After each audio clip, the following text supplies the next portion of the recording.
போற்றி. ஆரூர் அமர்ந்த அரசே போற்றி. கவாய் கனகத்திரளே போற்றி. திருச்சிற்றம்பலம். தேநீர் இடைவேளைக்கு முன்பு 19வது பாடலை சிந்தித்திருந்தோம். தொடர்ந்து இப்பொழுது திருவெம்பாவையின் கடைசி திருப்பாடலாக இருக்கக்கூடிய 20வது திருப்பாடலை சிந்திக்க துவங்குவோம். 20வது பாடலை பாடுங்க எல்லாரும் சேர்ந்து.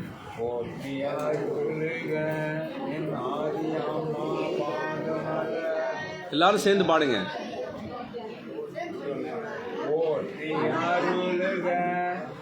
ஆதியாம் பாதமலர் போற்றி, அந்தமாம் செந்தளிர்கள் போற்றி, எல்லா உயிர்க்கும் போற்றமாம் பொற்பாதம் போற்றி, எல்லா உயிர்க்கும் போகமாம் பூங்கழல்கள் போற்றி, எல்லா உயிர்க்கும் ஈராம் இணையடிகள் போற்றி, எல்லாம் காணாத குண்டரிகம் போற்றியாம் உய்ய ஆட்கொண்டருளும் பொன்மலர்கள் அடேலோர் எம்பாவாய். திருச்சிற்றம்பலம். படிக்கும்போதுலாம் வராது, ராகத்து வரும்போது போட்டியாம் ஆட்கொண்டு அப்படி பிரிக்கணும். போன பாடலில், அதாவது 19வது பாடலில் அந்த பயன் அளித்தற்கே அன்றி அதற்கு ஏதுவாக உயிர்கள் செய்யும் அன்பு பணிகள் சொன்னார் இல்லையா? என் கொங்கை நின் நண்பரல்லால் தோல் சேரற்க, எம் கை உனக்கல்லாது எப்படியும் செய்யற்க அப்படிலாம் சொன்னார் இல்லையா? அந்த பணிகள் நிறைவேற்றவும் இறையருள் இன்றியமையாதது என்னும் உண்மையை புலப்படுத்தினார் மாணிக்கவாசகர்.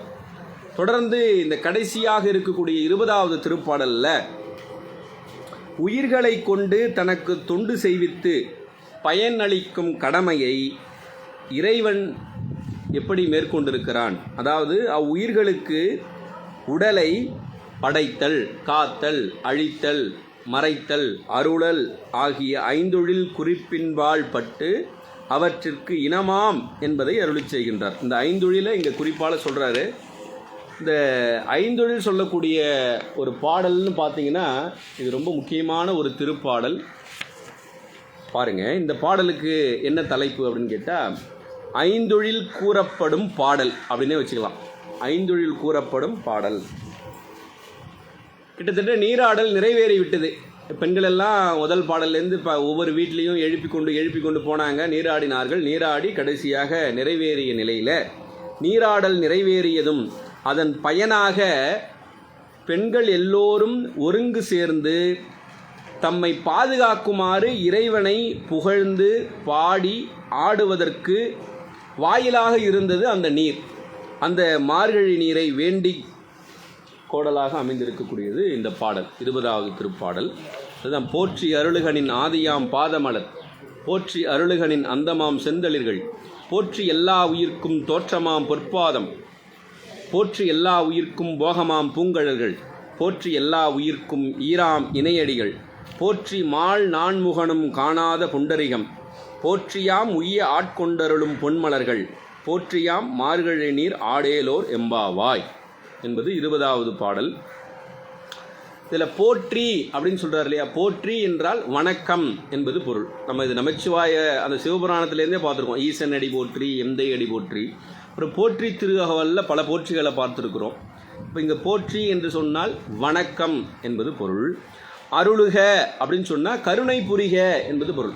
போற்றினா வணக்கம், அருளுக அப்படின்னு சொன்னால் கருணை புரிக, உங்களுக்கு கருணை புரிக என்பது பொருள். இந்த பாடலில் பார்த்தீங்கன்னா 8 போற்றி சொல்லப்படுகிறது. போற்றி அருளுக, அப்புறம் போற்றி அருளுக, அப்புறம் போற்றி எல்லா உயிர்க்கும், போற்றி எல்லா உயிர்க்கும், போற்றி எல்லா உயிர்க்கும், அப்புறம் போற்றி மால் நான்முகனும் காணாத, அப்புறம் போற்றி யாம் உய்ய, அப்புறம் போற்றி யாம் மார்கழி. இப்படி 8 போற்றி சொல்லப்பட்டிருக்கிறது. இந்த 8 போற்றியும் அதை இறைவன் அட்டமூர்த்த வடிவினன், அந்த அட்டமூர்த்த வடிவினனை புஷ்பங்கள் கொண்டு அர்ச்சிப்பது போல அந்த 8 போற்றி சொல்லி அர்ச்சிப்பது போல போற்றி போற்றி போற்றின்னு நம்முடைய வழிபாட்டிலே இந்த பாடலை பாடுதல் சிறப்பு. அந்த 8 போற்றி. அப்போ 8 மலர்களை கொண்டு நாள்தோறும் நாம் வழிபாடு செய்வதற்கு சமம் இந்த பாடலை நம்ம சொன்னோம்னா. அதே போல் அந்த 8 என்பது இறைவன் எண்குணன் உடையவன் என்பதை குறிப்பால் உணர்த்தக்கூடியது. அதனால் எண்குணத்தான் தாளை வணங்கா தலை அப்படின்னு திருக்குறளில் கூட திருவள்ளுவர் சொல்லியிருக்கிறார் இல்லையா. அதனால் 8 குணம் உடையதையும் நமக்கு குறிப்பால் புலப்படுத்துகிறது. அதில் முதல்ல 2 போற்றி போற்றி அருளுக போற்றி அருளுகன்னு வருது இல்லையா. அந்த 2 போற்றியும் எச்சம். அப்போ அதுக்கு போற்றி அருளுக அப்படின்னு முடியுது, போற்றி அருளுகன்னு முடியுது. அதற்கு அடுத்து வரக்கூடிய 6 போற்றிகளும் என்ன சொல்லுவாங்க இலக்கணத்தில், இகர ஈற்று வியங்கோள் அப்படின்னு சொல்லுவாங்க. இகர ஈற்று வியங்கோள். அது போற்றி எல்லா உயிருக்கும் தோற்றமாம் பொற்பாதம், எல்லா உயிருக்கும் போகமாம் பூங்கழல்கள், ஈராம் இணையடிகள் அப்படின்னு வருது இல்லையா. அது மற்ற 6ஐயும் அப்படி சொல்லப்படுகிறது. இதில் முதல்ல போற்றி அருளுக நின் ஆதியாம் பாதமலர் அப்படின்னு சொன்னார். நின் ஆதியாம், ஆதி அப்படின்னு சொன்னால் ஏதோ தொடக்கம் என்பது பொருள். இங்கே ஆதி அப்படின்னு சொன்னால் அது அனாதியை தான் குறிக்கும். அது எப்படின்னா எப்பொருளும் தோன்றுவதற்கு முன்பே உள்ளது, அதான் ஆதி. எந்த பொருளும் தோன்றுவதற்கு முன்பே அவன் இருப்பதனால் அவன் ஆதி. ஆதியும் அந்தமும் இல்லா அரும்பெரும் சோதின்னு தொடங்கினாரு முதல் பாடலில். இந்த கடைசி பாடலில் போற்றி அருளுகனின் ஆதியாம் பாதமலர்னு சொல்கிறார் இல்லையா. இந்த ஆதி என்பதற்கு என்ன பொருள்னா எப்பொருளும் தோன்றுவதற்கு முன்பே உள்ளவன் இறைவன். அப்போ அந்த இறைவனை சொல்லும் பொழுது திருவடியை சொன்னார். அதனால் நின் ஆதியாம் பாதமலர்னு திருவடியைக்கு சொன்னார். அதுதான் எப்பொருளும் தோன்றுவதற்கு முன்பே உள்ளதுனால அது ஆதி, அது அனாதி தான். ஏன் ஆதி? எந்த பொருளும் தோன்றுவதற்கு முன்பே இருந்ததுனால அது ஆதி.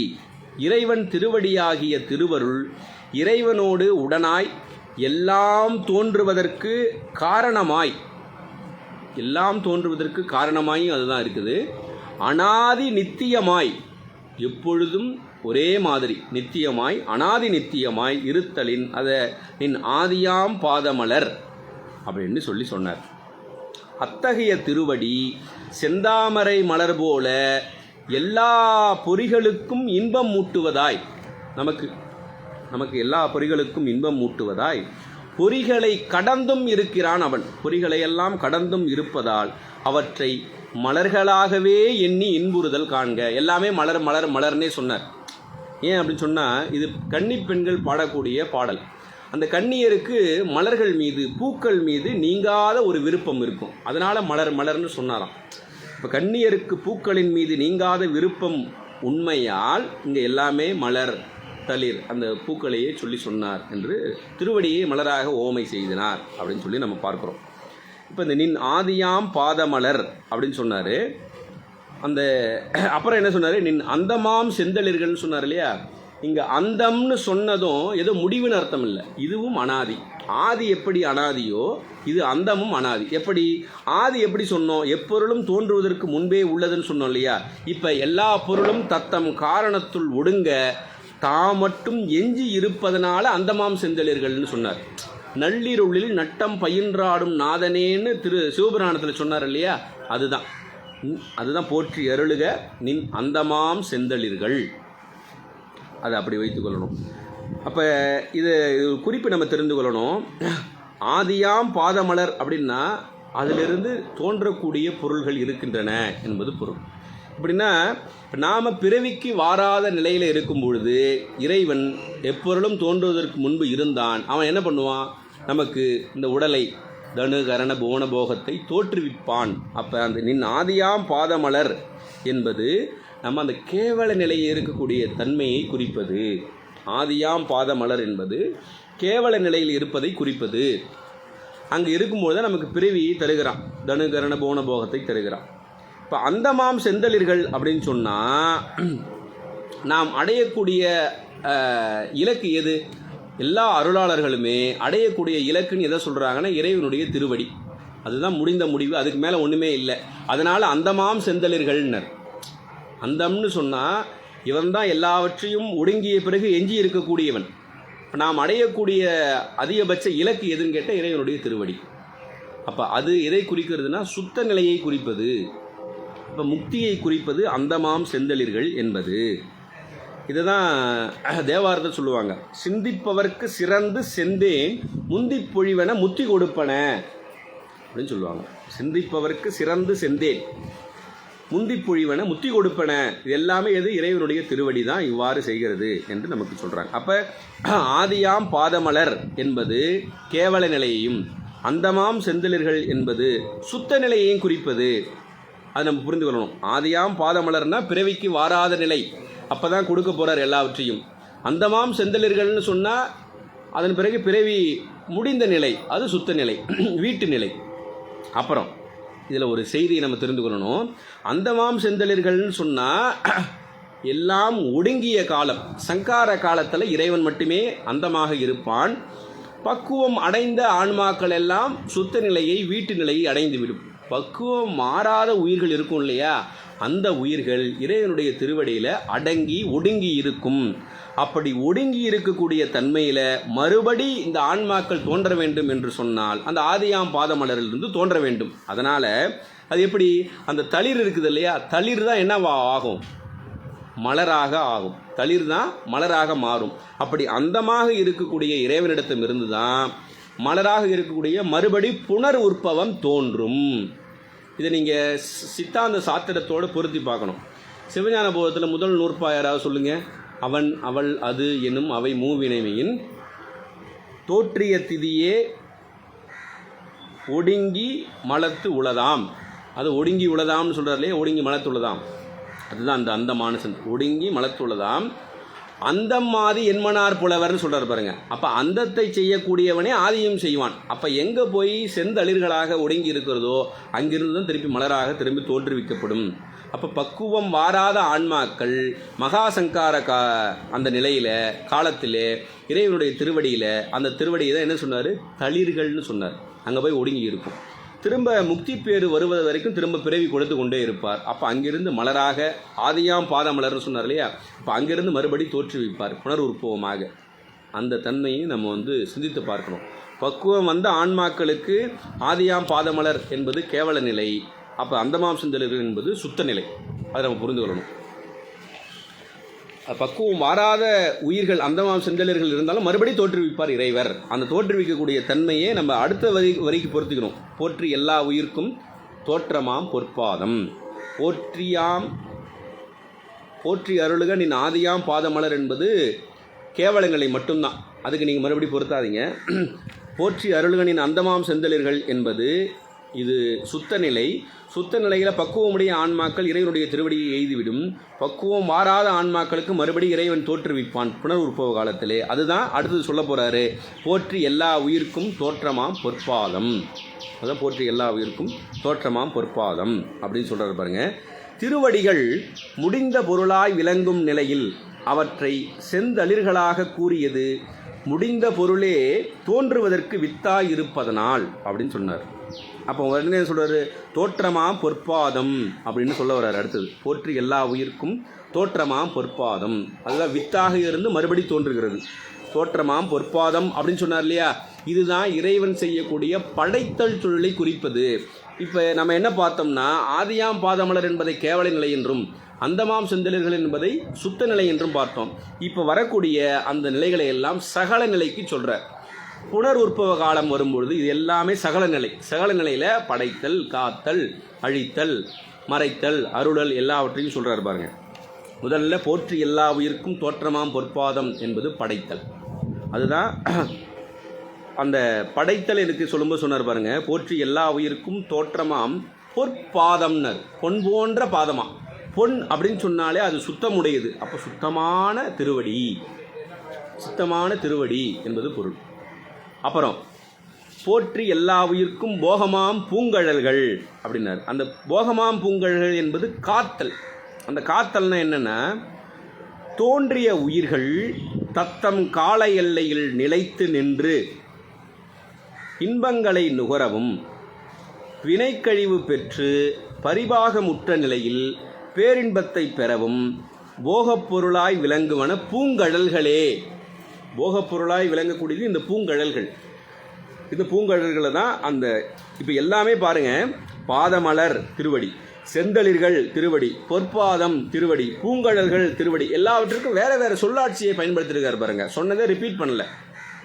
பாதமலர், செந்தளிர், பொற்பாதம், பூங்கழல், இணையடி, புண்டரீகம், பொன்மலர், அப்படி இப்படி சொல்கிறாரு பாருங்க. எவ்வளோ ஒரு சொல்லாட்சியை பயன்படுத்தியிருக்கார் மாணிக்கவாசகர், நம்ம வந்து நினைத்து பார்க்கலாம்.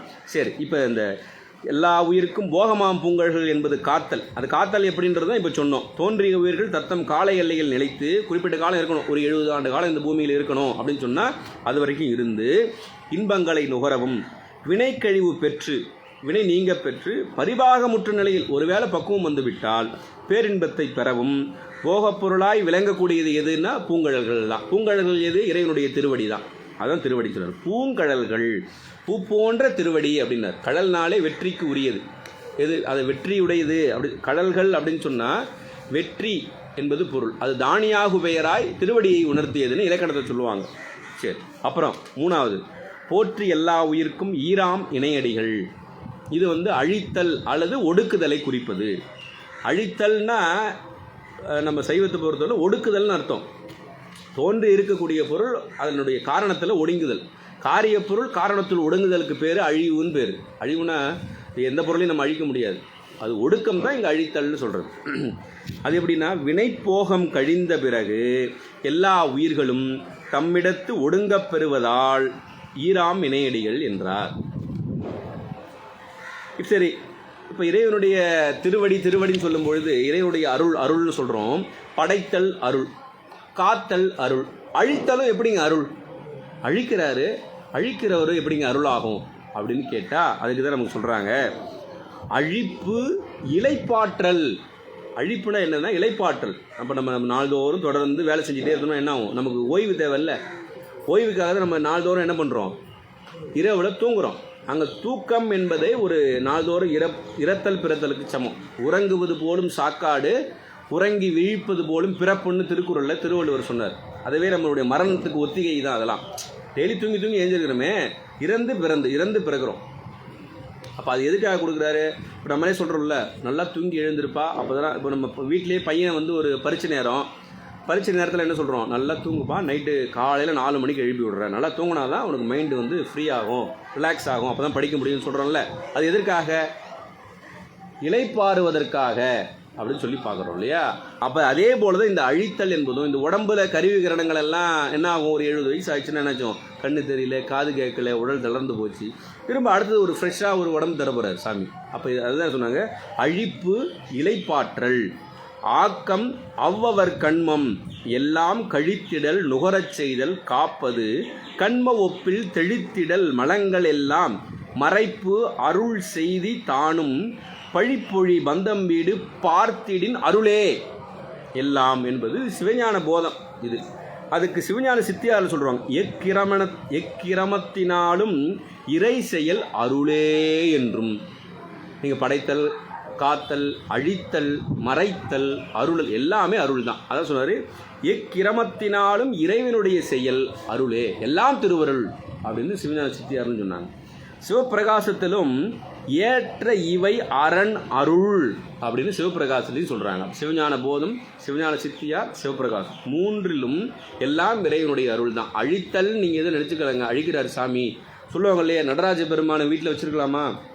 ஆட்டங்கண்டுடும், ரொம்ப ஒரு 5 தொழில் ஆடுறாருன்னு சொல்லுவோம். அதெல்லாம் இல்லை, நம்ம வாழ்க்கையே ஆட்டங்கண்டிடும் அவர் இல்லைன்னா. அதுதான் உண்மை. அப்போ அழித்தல் என்பது அவர் செய்யக்கூடிய கருணை, அது அருள், அது ஒரு இலைப்பாற்றலை தான் அது அழித்தலாக இறைவன் செய்கிறான் என்பதை நம் அடிப்படையாக புரிந்து கொள்ளணும்.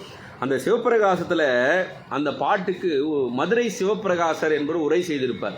அந்த உரை செய்யும் போது அந்த பாடலுக்கு உரையில் இந்த திருவம்பாவினுடைய 20வது பாடலை மேற்கோள் காட்டியிருப்பார். இறைவனுடைய அருளே என்பதை இந்த பாடலை போற்றி எல்லா உயிர்க்கும் தோற்றமாம் பொற்பாதம், போற்றி எல்லா உயிர்க்கும் போகமாம் பூங்கழல்கள், போற்றி எல்லா உயிர்க்கும் ஈராம் இணையடிகள், போற்றி மால் நான்முகனும் காணாத புண்டரீகம், போற்றியாம் உய்ய ஆட்கொண்டரும் பொன்மலர்கள்னு இந்த பாடலை அங்கே எடுத்து மேற்கோள் காட்டியிருப்பார். அதை நம்ம அடிக்கடி சொல்லுவோம், தோத்திரங்களுக்கு உரை காணும்போது சாத்திரங்களை கொண்டும், சாத்திரங்களுக்கு உரை காணும்போது தோத்திரங்களை கொண்டு நாம் பார்க்கணும். ரெண்டுமே நமக்கு 2 கண்ணு போல, தோத்திரமும் சாத்திரமும் நமக்கு 2 கண்கள் அப்படின்னு சொல்லி நம்ம பார்த்துருக்கோம். அதான் இப்போ எல்லா உயிருக்கும் ஈராம் இணையடிகள்னர். அப்போ அடி இணைகள்னு ஏற்கனவே சொல்லியிருப்பார். இணையடிகள், அடி இணைகள். இறைவனுடைய திருவடிகள் 2 இல்லையா, அதான் இணை அடிகள், அது அடி இணைகள் அப்படி வேணும் சொல்லலாம். அப்புறம் சொன்னார் போற்றி மால் நான்முகனும் காணாத புண்டரீகம். புண்டரீகம் அப்படின்றது வடசொல், அது தாமரை மலரை குறிக்கும், அதுவும் மலர் தான். அது மறைத்தலை குறிப்பது. அப்போ போற்றி மால் நான்முகனும் சொன்னார்ல, அது எப்படி வச்சுக்கணும், மாலும் நான்முகனும் அப்படின்னு வச்சுக்கணும். மாலும் அப்படின்னா படைத்தல் கடவுளாக இருக்கக்கூடிய திருமாலும், அது நீங்கள் உயர்வு சிறப்பு உண்மையாக வச்சுக்கலாம். அவனாலையும் பார்க்க முடியாத திருவடி தாமரை மலர், புண்டரீகம்னா தாமரை மலர்.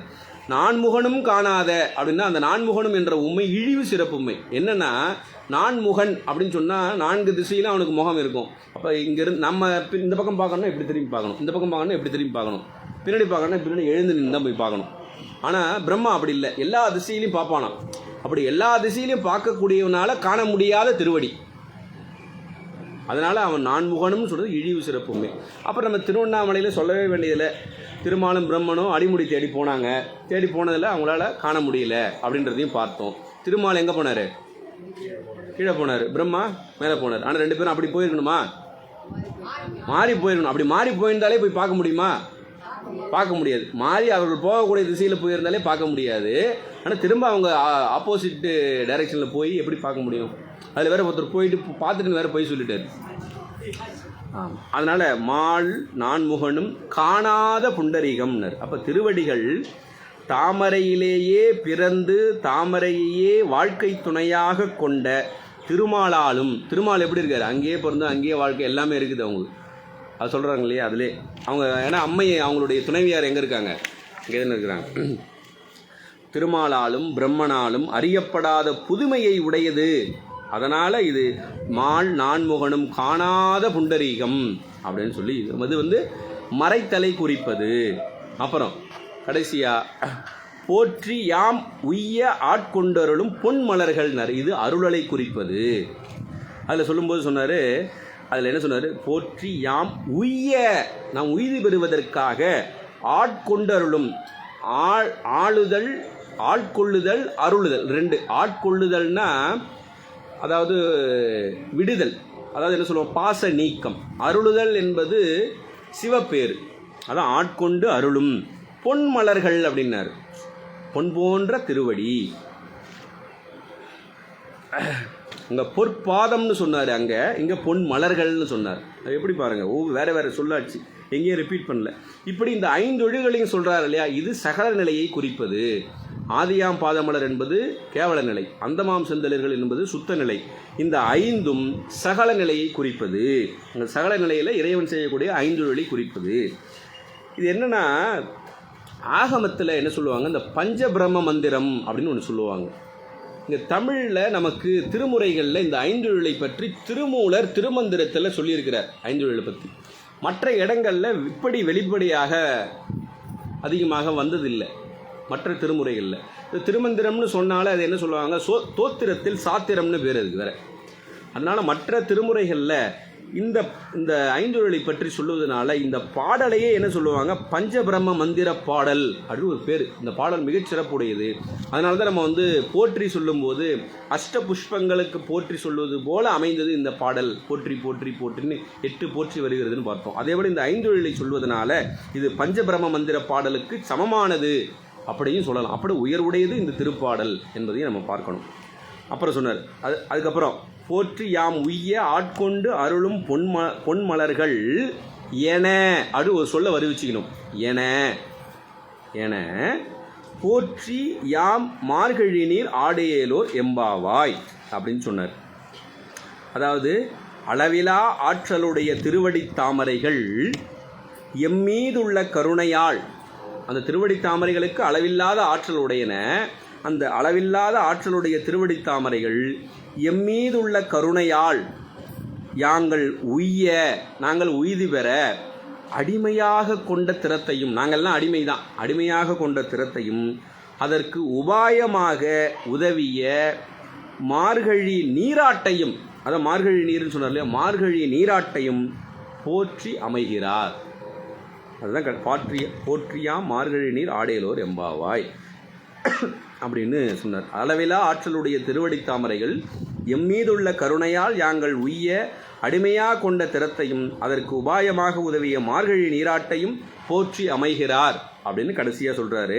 இதில் மார்கழி நீர் ஆடேலோர் அப்படின்னு சொன்னார் இல்லையா, அது என்ன பொருள்னா, அந்த மார்கழி அப்படின்னு சொன்னால் மார்கழி தான் ரொம்ப சிறப்புடைய மாதம். மார்கழி மாதம் என்பது என்ன மாதம்?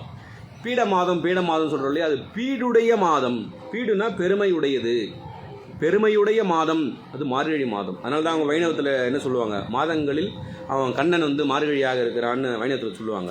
அவங்க திருப்பாவை பாடும்போது அந்த முதல் பாடல் அப்படி தான் தொடங்குவாங்க, அப்படின்னு சொல்லுவாங்க பாடுவாங்கல்ல. அப்போ அது மார்கழி என்பது சிறப்புடைய பெருமையுடைய பீடுடைய மாதம். பீடுடைய மாதம். அந்த மாதங்களில் நாம் வேறு எந்த சிந்தனையும் இல்லாமல் இறைவனை தான் நினைக்கணும் என்பதற்காகத்தான் நம்ம திருவெம்பாவையும் திருப்பள்ளி எழுச்சியும் பாடுவதாக அமைந்து, மற்ற செயல்களை எல்லாம் செய்யக்கூடாது என்பதற்காக தான் இன்றைக்கும் திருமண நிகழ்வெல்லாம் மார்கழி மாதத்தில் நடக்காது. ஏன்? அது பீட மாதம் ஒதுக்கி வச்சிருக்காங்க. அது இல்லை, அது பீடுடைய பெருமையுடைய மாதம்.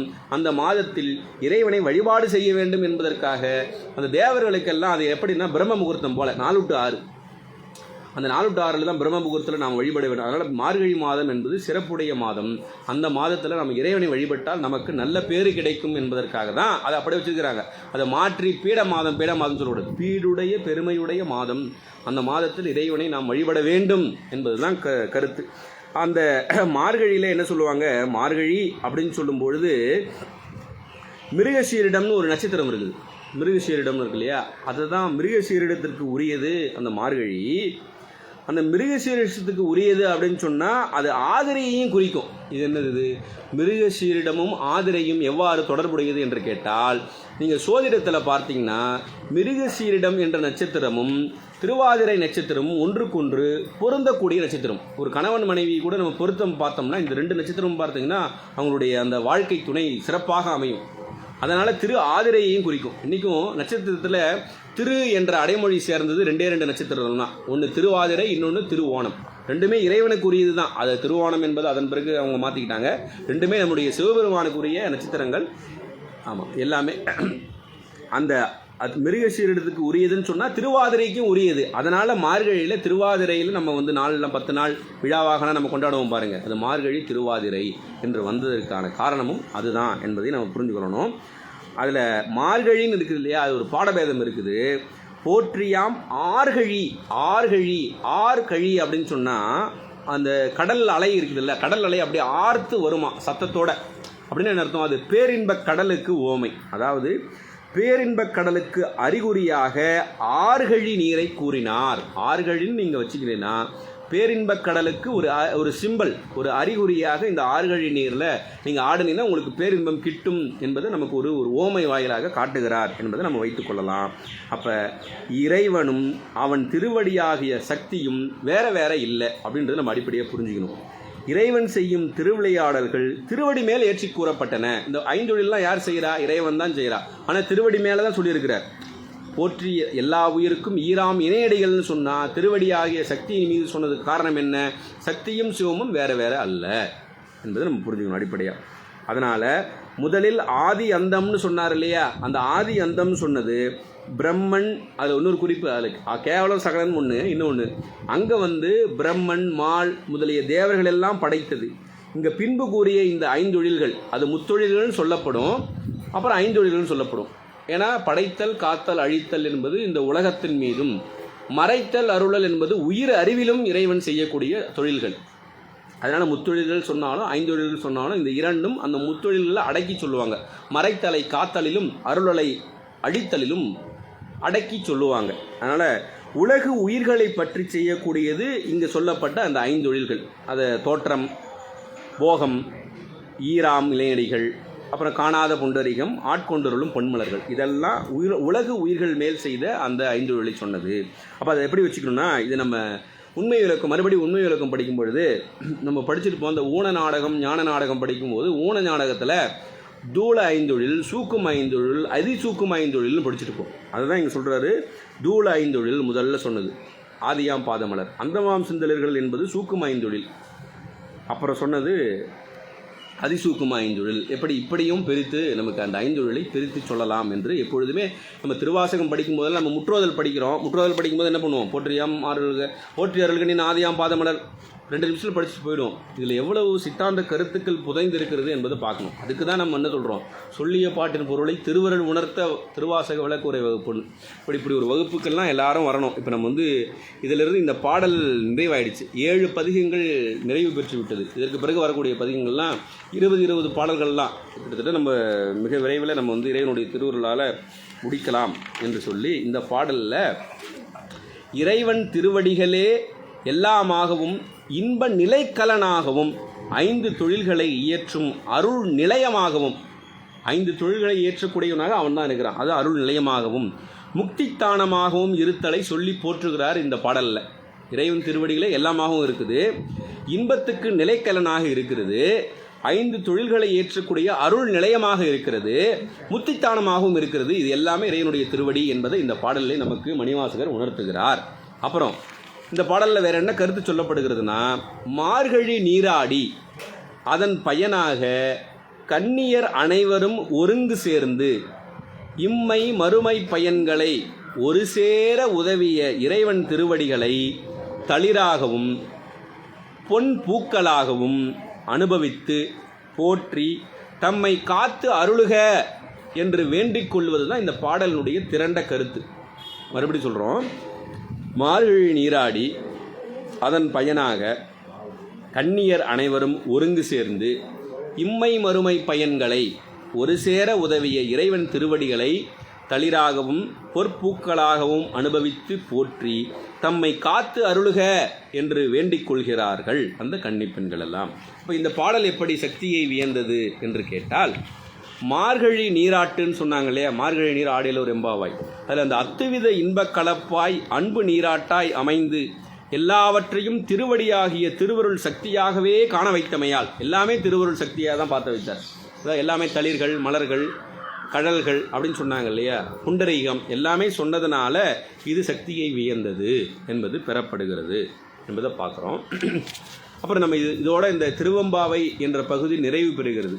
இதில் நம்ம அறிமுகத்தில் சொல்லியிருப்போம். அதே போல் இப்போ இறுதியில் என்ன சொல்கிறோம்னா, இந்த 20 பாடலில் முதல் 8 பாடல்கள், இந்த முதல் 8 பாடல்கள் வீதியிலே நடந்து போயிட்டு இருக்காங்க பெண்கள் எல்லாம். வீதியில் நடந்து சென்று கொண்டிருக்கக்கூடிய பெண்கள் எல்லாம் ஒத்த கருத்து உடையோரும் எல்லாம் போகிறாங்க.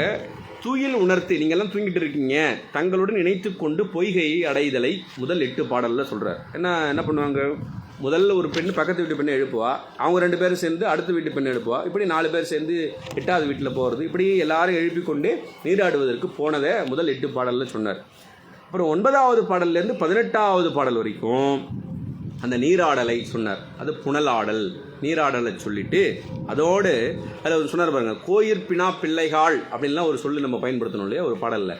இந்த கோயிற் பினா பிள்ளைகள் எடுத்து இறைவனை ஏற்றி உய்யும் நெறியை வேண்டிக் கொண்டார்கள். நீங்கள் தான் சொல்லணும் எப்படி இருக்கணும்னு சொல்லி அந்த பினா பிள்ளைகள் பக்குவமுடையவர்கள் அவர்களெல்லாம் அவர்களிடம் இறைவனை அடையும் நெறியை வேண்டிக் கொள்வதாக 9வது பாடலிருந்து 18வது பாடல் வரைக்கும் ஒரு ஒருமித்த கருத்தை சொன்னார்.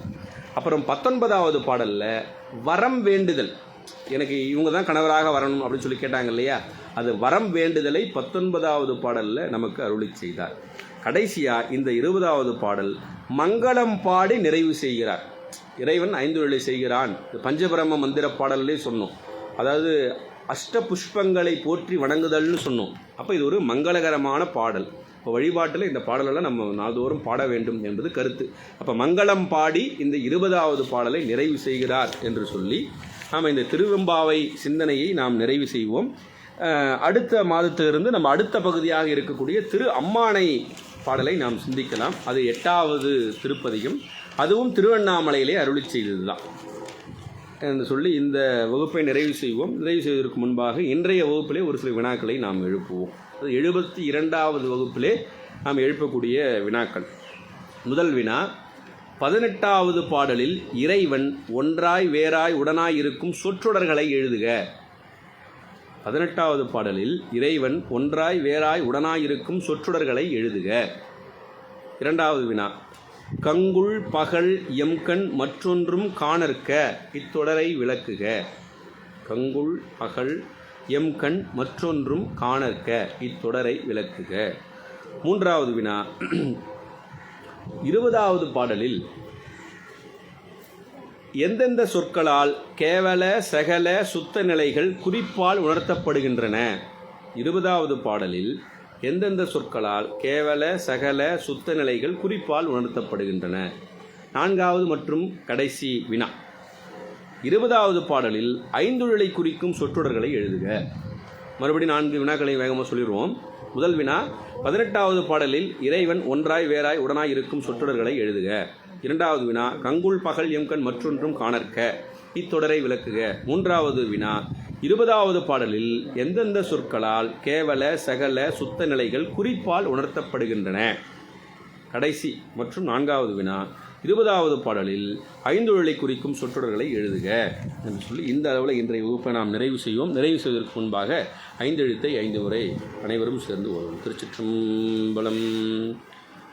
ஓம் நம சிவாய.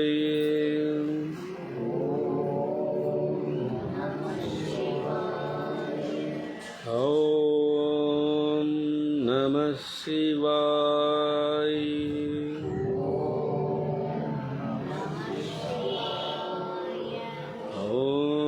ஓம் நம சிவாய.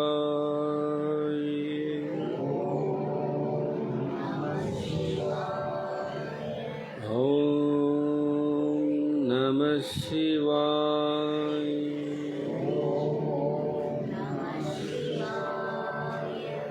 ஓம் நம சிவாய.